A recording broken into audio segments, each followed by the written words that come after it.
Good morning student. मैं Abhimanyu sir शिरोमणि mission family के इस चैनल पे आप सभी स्टूडेंट का स्वागत करता हूँ। ये हमारा चौथा टॉपिक है पादप कार्यकी में ही। इसका नाम है पादप जनन। पादप जनन वह प्रक्रिया है जिसके माध्यम से पौधे अपने जैसे नए संतति उत्पन्न करते हैं। यह मुख्यतः दो प्रकार से होता है, लैंगिक जनन और लैंगिक जनन। जीवन चक्र की दृष्टि से पौधे का सबसे महत्वपूर्ण भाग पुष्प है। यह पौधे के प्रजनन में सहायक होता है।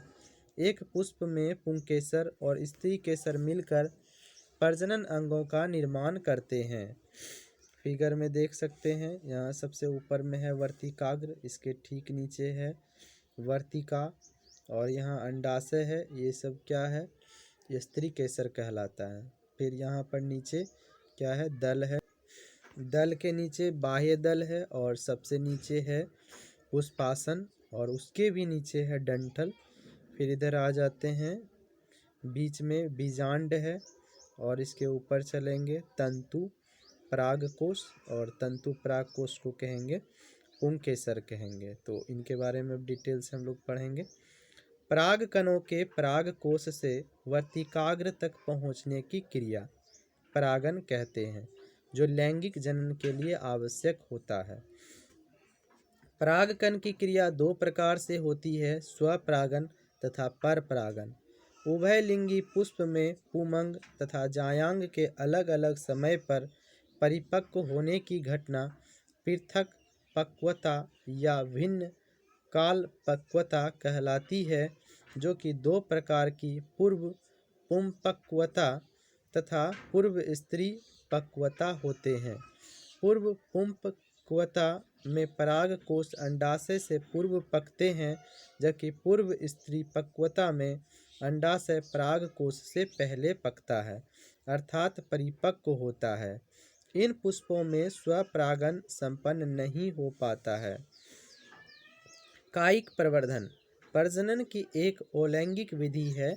इसमें नए पौधे किसी भी जनन अंग की सहायता के बिना पुराने पौधों के भागों जैसे तना, जड़ एवं पत्तियों से प्राप्त किए जाते हैं। स्तंभ कर्तन या तना काट, दाब लगाना तथा कलम बांधना आदि इसकी पारंपरिक विधियां हैं।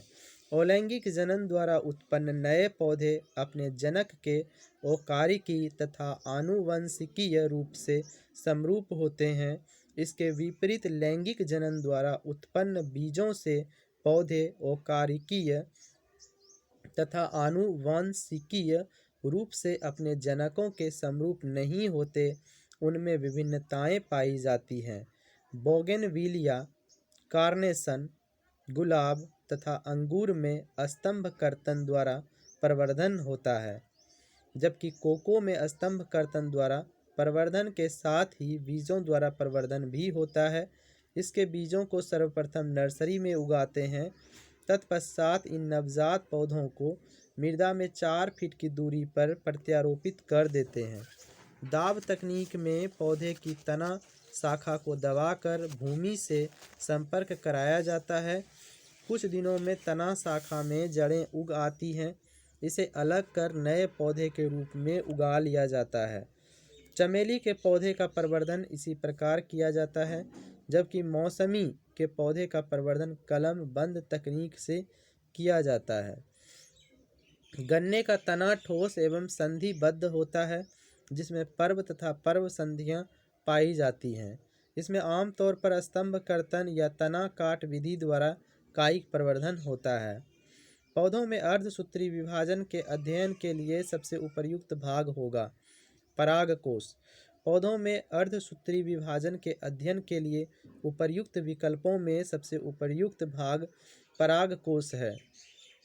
इसमें अर्धसूत्री विभाजन के बाद पराग कणों का निर्माण होता है, जो वास्तव में अपरिपक्व नर युग्मकोद्भिद हैं।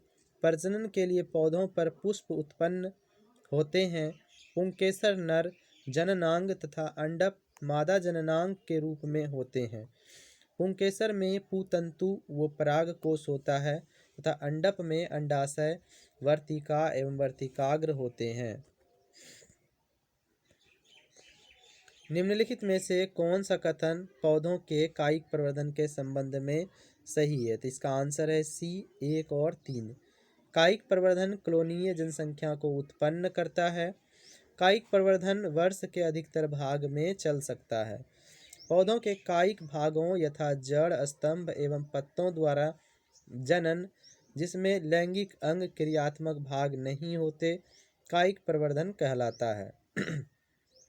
कायिक जनन का मुख्य लाभ यह है कि इससे कोई भी क्षेत्र बड़ी शीघ्रता से एक जाति विशेष द्वारा आच्छादित हो जाता है, परंतु यह जनन विधि जाति श्रृंखला की दूरस्थ वृद्धि में सहायक नहीं है, क्योंकि कायिक अंग उतनी दूरी तक नहीं वितरित हो पाते जितने कि बीज।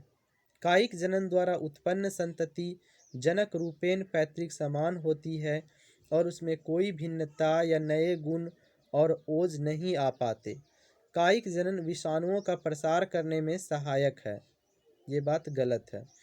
कायिक प्रवर्धन वर्ष के अधिकतर भाग में चल सकता है। भ्रूण किसमें मिलता है? बीज में। पौधों में भ्रूण बीज में मिलता है। अंकुरन प्रक्रिया के फलस्वरूप भ्रूण बीज से बाहर आता है। माँ पौधे की भांति पौधा मिलता है। तना काट से माँ पौधे की भांति पौधा मिलता है। कायिक प्रवर्धन प्रजनन की एक अलैंगिक विधि है। इसमें नए पौधे किसी भी जनन अंग की सहायता के बिना पुराने पौधों के भागों जैसे तना, जड़ एवं पत्तियां से प्राप्त किए जाते हैं। तना काट, दाब लगाना तथा कलम बांधना आदि इसकी पारंपरिक विधियां हैं। अलैंगिक जनन द्वारा उत्पन्न नए पौधे अपने जनक के ओकारिकीय तथा आनुवंशिकी रूप से समरूप होते हैं। इसके विपरीत लैंगिक जनन द्वारा उत्पन्न बीजों से पौधे ओकारिकीय तथा आनुवंशिकीय रूप से अपने जनकों के समरूप नहीं होते, उनमें विभिन्नताएं पाई जाती है। निम्नलिखित पादपों पर विचार कीजिए। आंसर है डी 1, 2, 3, 4। बोगेनविलिया, कार्नेशन, कोको, अंगूर। पादप स्तंभ कर्तन द्वारा परिवर्तन किए जाते हैं। बोगनविलिया, कार्नेशन, गुलाब तथा अंगूर में स्तंभ कर्तन द्वारा प्रवर्धन होता है, जबकि कोको में स्तंभ कर्तन द्वारा प्रवर्धन के साथ ही बीजों द्वारा प्रवर्धन भी होता है। इसके बीजों को सर्वप्रथम नर्सरी में उगाते हैं, तत्पश्चात इन नवजात पौधों को मृदा में 4 फीट की दूरी पर प्रत्यारोपित कर देते हैं। निम्नलिखित कथन पर विचार कीजिए। आंसर है सी 1 और 2 दोनों सही है। मौसमी के पौधे का प्रवर्धन कलमबंद तकनीक द्वारा होता है। चमेली के पौधे का प्रवर्धन दाब तकनीक द्वारा होता है। दाब तकनीक में पौधे की तना शाखा को दबाकर भूमि से संपर्क कराया जाता है। कुछ दिनों में तना शाखा में जड़ें उग आती हैं। इसे अलग कर नए पौधों के रूप में उगा लिया जाता है।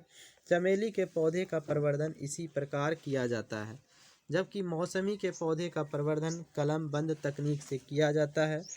तो इस तरह से प्रश्नगत दोनों कथन सही है।